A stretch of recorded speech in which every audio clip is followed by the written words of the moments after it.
مولاي صل وسلم دائما أبدا على حبيبك خير الخلق كلهم.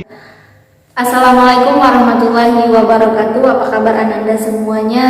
Semoga kalian dalam keadaan baik-baik saja, dan semoga kita dijauhkan atau dihindarkan dari segala macam penyakit yang berbahaya dan dihindarkan dari segala hal-hal yang tidak baik. Amin, Allahumma amin. Baiklah, alhamdulillah kita dipertemukan di bulan suci Ramadan, bulan yang penuh dengan limpahan pahala dan keutamaan puasa lainnya.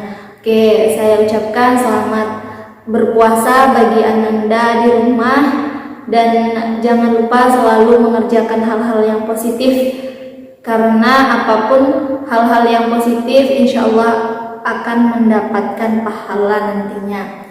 Baiklah, untuk materi yang pertama sebagai pembuka awal Ramadan ini, Ustazah akan menjelaskan tentang sholat duha. Pengertian sholat duha yaitu sholat sunnah yang dikerjakan ketika atau di waktu matahari naik hingga menjelang waktu zuhur. Sholat duha disebut juga dengan sholat awabin, yaitu sholatnya orang-orang yang banyak kembali kepada Allah. Rasulullah Shallallahu Alaihi Wasallam bersabda, "Sholatul awabina hina tarmatu fi sholu," yang artinya sholat awabin adalah orang-orang yang bertobat dan dilaksanakan ketika panas terik. Jadi sholat duha itu disebut juga dengan sholat awabin yang dilaksanakan ketika panas terik sebelum zuhur. Adapun yang sholat duha yaitu usolli sunnatul duha raka'ataini lillahi ta'ala, yang artinya aku niat sholat sunat duha 2 rakaat karena Allah Ta'ala.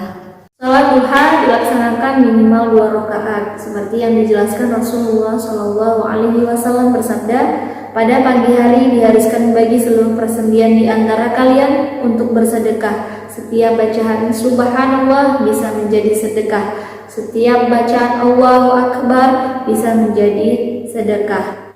Setiap bacaan tahmid alhamdulillah bisa menjadi sedekah. Setiap bacaan tahlil la ilaha illallah bisa sebagai sedekah." Pula amar ma'ruf mengajak kepada ketaatan, dan nahi mungkar melarang dari kemungkaran adalah sedekah. Ini semua bisa dicukupi atau diganti dengan melaksanakan sholat duha sebanyak 2 rakaat. Hadis riwayat Muslim.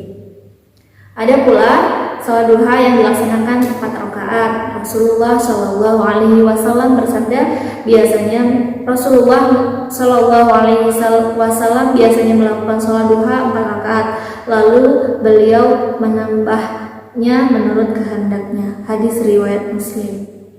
Adapun sholat duha yang dilaksanakan 4 rakaat seperti Rasulullah Shallallahu Alaihi Wasallam biasanya melakukan sholat duha 4 rakaat, lalu beliau menambahnya menurut kehendaknya. Hadis riwayat Muslim.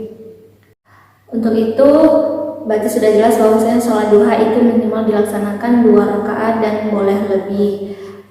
Baiklah, setelah saya jelaskan tadi tentang pengertian, terus sholat duha itu juga disebut sebagai sholat awabin. Apabila setelah mengerjakan sholat duha tentu ada doa-doanya setelah sholat duha, yaitu sebagai berikut. Bismillahirrahmanirrahim. Allahumma inna duha'a duha'uka wal baha'a baha'uka wal jamala jamaluka wal quwwata quwwatuka wal qudrata qudratuka wal ismata ismatuka. Allahumma in kana rizqi fis samai fa'anzilhu wa in kana fil ardi fa'akhrijhu wa in kana haram fayassirhu wa in kana haraman fatahhirhu wa in kana ba'idan faqarribhu bihaqqi duhaika wa bahaika wa jamalika wa quwwatika wa qudratika. Atini ma ataita ibadakas sholihin. Selanjutnya ada beberapa keutamaan dalam sholat duha. Jadi yang perlu kalian ketahui adalah ini dia, ada keutamaan dalam sholat duha. Jadi rugi apabila ada yang tidak melaksanakan sholat duha, dan karena begitu banyak keutamaan-keutamaan yang akan Ustazah jelaskan nanti. Yang keutamaan yang pertama adalah senantiasa akan diberikan kelapangan rezeki, seperti yang dijelaskan dalam hadis riwayat Tirmizi, ibna adam barkali min awwali nahari arba'a raka'atin akfika akhirah. Wahai anak Adam, rukuklah sholatlah, karena aku pada awal siang sholat duha 4 rakaat, maka aku akan mencukupi kebutuhanmu sampai sore hari. Itu selain yang nomor 1 tadi, diberikan kelapangan rezeki, keutamaan yang lainnya yang sangat luar biasa adalah mendapat pahala haji dan umrah yang sempurna. Dari Anas bin Malik, Rasulullah Shallallahu Alaihi Wasallam bersabda, barang siapa yang melaksanakan sholat subuh secara berjamaah, lalu ia duduk sambil berzikir pada Allah hingga matahari terbit, kemudian ia melaksanakan sholat 2 rakaat, maka ia seperti memperoleh pahala haji dan umrah. Beliau pun bersabda, pahala yang sempurna, sempurna, dan sempurna. Hadis riwayat Tirmizi. Baiklah, keutamaan selanjutnya, sholat duha itu akan dicukupi urusan di akhir siang. Dari Nu'aim bin Hammar al-Ghafani, Rasulullah Shallallahu Alaihi Wasallam bersabda, wallahu azza wa jalla ya ba'na adam la ta'jiz an arba'i raka'atin min awwalin naharil ri'ak fika akhirah.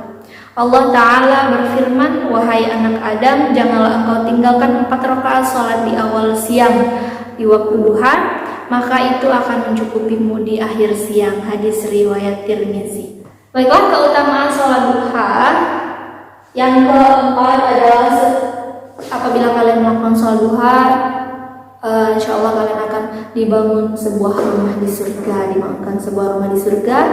Dan hal ini dijelaskan dalam sebuah hadis Nabi Muhammad Shallallahu Alaihi Wasallam, barang siapa yang sholat duha sebanyak 4 rakaat dan 4 rakaat sebelumnya, maka ia akan dibangunkan sebuah rumah di surga.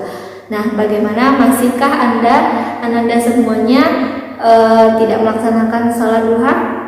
Oke, baiklah. Yang selanjutnya adalah mengganti sedekah dengan seluruh persendian. Nah, ini adalah yang terakhir yang akan saya jelaskan tentang keutamaan sholat duha. Yang terakhir adalah mengganti sedekah dengan seluruh persendian. Dalam hadis riwayat Tirmizi, pada pagi hari diharuskan bagi seluruh persendian di antara kalian untuk bersedekah. Setiap bacaan tasbih subhanallah bisa sebagai sedekah. Setiap bacaan tahmid alhamdulillah bisa sebagai sedekah. Setiap bacaan tahlil la ilaha illallah bisa sebagai sedekah. Dan setiap bacaan takbir Allahu akbar juga bisa sebagai sedekah. Begitu pula amar ma'ruf, mengajak kepada ketaatan, dan nahi mungkar, melarang dari kemungkaran adalah sedekah. Ini semua bisa dicukupkan dengan sholat duha sebanyak 2 rakaat. Hadis riwayat Muslim. Nah, itulah sedikit tentang penjelasan sholat duha. Begitu juga dengan keutamaannya yang sangat luar biasa. Nah, apakah Ananda masih ingin meninggalkan sholat duha? Ya, mari kita sholat duha dengan hati yang tulus dan ikhlas, dan meminta pertolongan kepada Allah serta berdoa yang baik-baik agar bisa selamat dunia dan akhirat. Itulah keutamaan yang luar biasa, dan mari kita sholat, menjalankan yang kewajiban dan sunnahnya juga jangan ditinggalkan. Saya rasa itu saja yang dapat saya sampaikan tentang sholat duha dan keutamaannya. Saya akhiri, wabillahi taufiq wal hidayah. Wassalamualaikum warahmatullahi wabarakatuh.